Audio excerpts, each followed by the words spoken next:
सन 1887 के जुलाई महीने में महामना ज्योतिराव को दिल का दौरा पड़ा, जिससे उनके शरीर का दाहिना हिस्सा पूरी तरह से लकवाग्रस्त हो गया। जीवन संगिनी सावित्रीबाई ने इस बीमारी के दौरान दिन रात एक कर उनकी देखभाल की, पूरी सेवा की। उनकी हालत में कुछ सुधार भी आया और यहाँ तक कि वे फिर से लिखने पढ़ने लगे।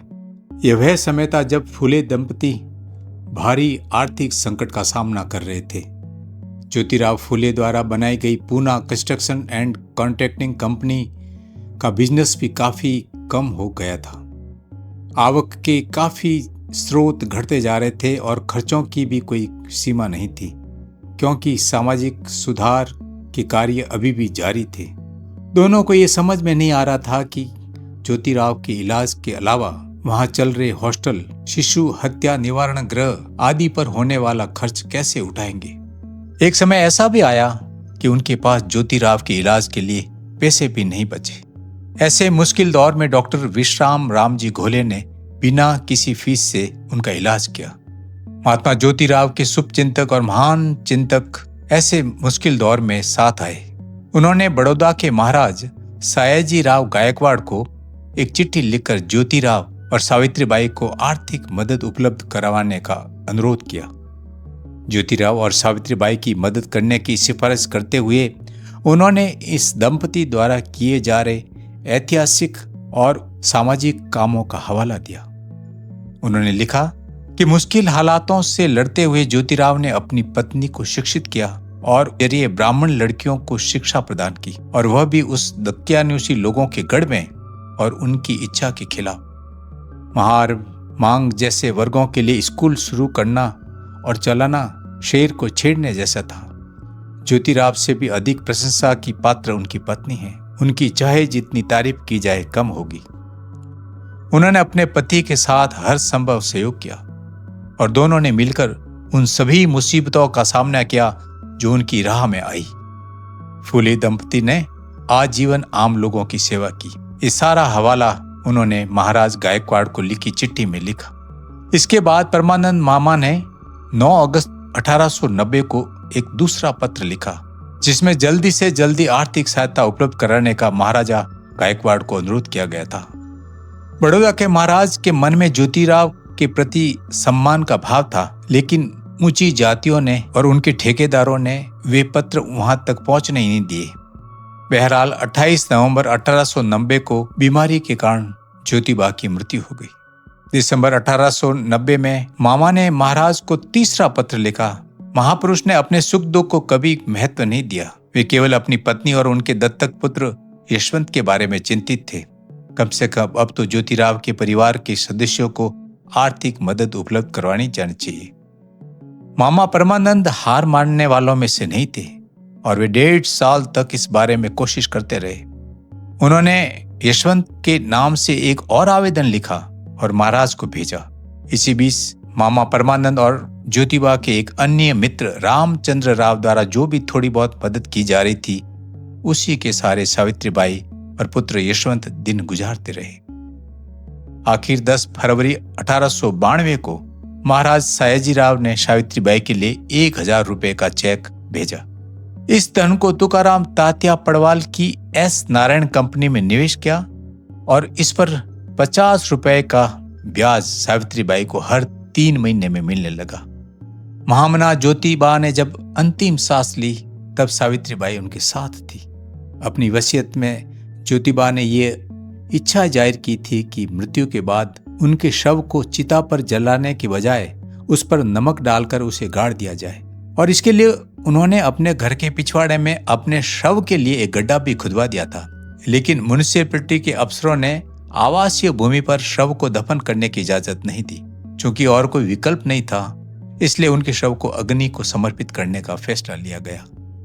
ज्योतिबा की अंतिम यात्रा में जो व्यक्ति मिट्टी की हांडी लेकर आगे चलता है, उसे मृतक का उत्तराधिकारी माना जाता है और वही मृतक की संपत्ति का अधिकारी होता। ज्योतिबा का एक भतीजा जो इस बात को जानता था कि उसने हांडी को लेकर चलने के यशवंत के अधिकार को चुनौती दी, विवाद बढ़ता देख सावित्रीबाई आगे आई और उन्होंने मिट्टी की हांडी को अपने हाथों में लिया। उन्होंने ज्योतिराव की अंतिम यात्रा का नेतृत्व किया। शव यात्रा में सबसे आगे चली और उन्होंने शव को मुखाग्नि दी। भारत के इतिहास में शायद ये पहली बार हुआ कि किसी महिला ने अंतिम संस्कार से संबंधित कर्मकांड किए। 30 नवंबर को ज्योतिराव की चिता की राख घर लाई गई और उसे समारोहपूर्वक उस गड्ढे में दफन किया गया जो उन्होंने अपने शव के लिए खुदवाया था। ज्योतिबा की मृत्यु के बाद सावित्रीबाई के सत्य शोधक समाज का नेतृत्व संभाला और अपने जीवन के अंत तक वे इस संस्था का नेतृत्व करती रही। मेडिकल की अपनी पढ़ाई पूरी करने के बाद दत्तक पुत्र यशवंत ने सेना में नौकरी कर ली। अपने काम के सिलसिले में उसे कई देशों की यात्रा करनी पड़ी। ऐसी एक यात्रा के दौरान यशवंत की पत्नी राधा उर्फ लक्ष्मी की 6 मार्च 1895 में मृत्यु हो गई। सावित्रीबाई अपने घर अब अकेली रह गई थी। अपनी पुत्र वधू के बिछड़ने से सावित्रीबाई का वह सारा भी छूट गया। सावित्रीबाई ने 1896 में महाराष्ट्र राज्य में पड़े सूखे के दौरान लोगों की काफी मदद की, भाग दौड़ की और काम किया। सन 1897 में उनके साथ प्लेग की महामारी लेकर आया। पुणे के आसपास के इलाकों में हर रोज प्लेग के सैकड़ों लोग मरने लगे। चारों ओर त्राही त्राही और हाहाकार मच गया। सावित्रीबाई ने अपने पुत्र डॉक्टर यशवंत को छुट्टी लेकर घर आने के लिए कहा। उनके कहने पर यशवंत ने ससाने परिवार के खेत में पुणे में एक अस्पताल खोला।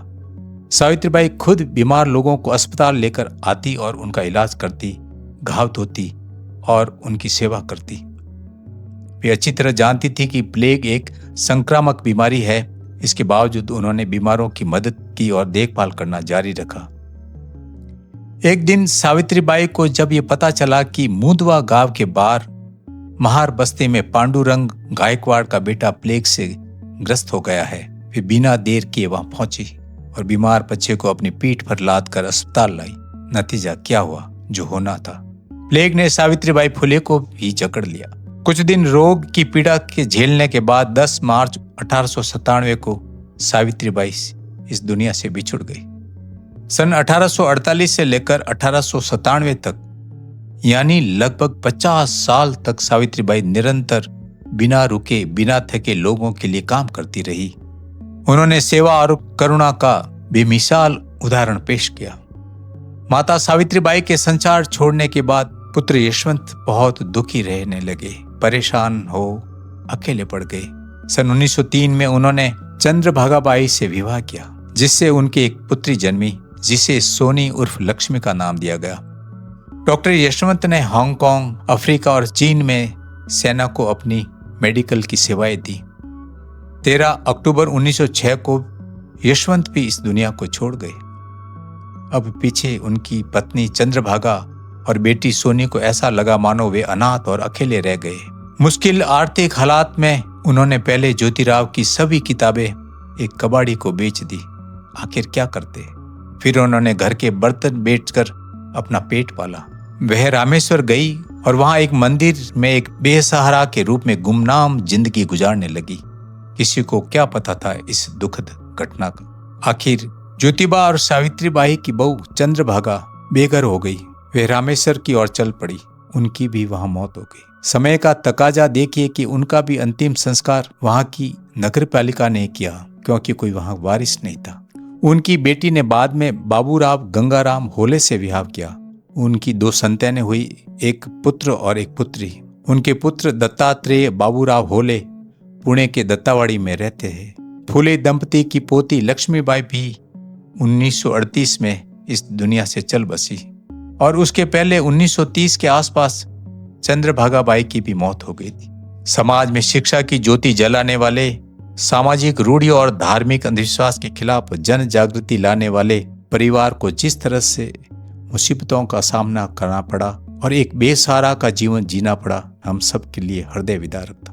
ज्योतिबा और सावित्रीबाई, जिन्होंने सैकड़ों विधवाओं के जीवन में खुशी का प्रकाश फैलाया, उन्हीं की बहू को एक मंदिर की सीढ़ियों पर गुमनाम मौत नसीब हुई। बाद में समाज ने कोई सहारा नहीं दिया। खुद ज्योतिबा की दुखद मृत्यु भी इसीलिए हुई क्योंकि उनके पास अपना इलाज कराने के लिए पैसा नहीं था। उन्होंने अपनी सारी दौलत समाज पर लुटा दी थी। हम गर्व से कहते हैं कि सावित्रीबाई भारत की पहली महिला शिक्षिका थी, लेकिन हमें उस परिवार पे क्या गुजरी। ज्योतिबा और सावित्रीबाई के जाने के बाद उनके बेटे बेटियों, पोते नातियों में किन मुश्किल हालात का सामना करना पड़ा। हमें ये भी जानना जरूरी है कि आज भी हमारे आसपास सामाजिक, धार्मिक, शैक्षणिक क्षेत्रों में जो सुधार का काम कर रहे हैं उन पे क्या गुजरती है। समाज को चाहिए कि वो उनके जाने के बाद उनके परिवार की सुध ले।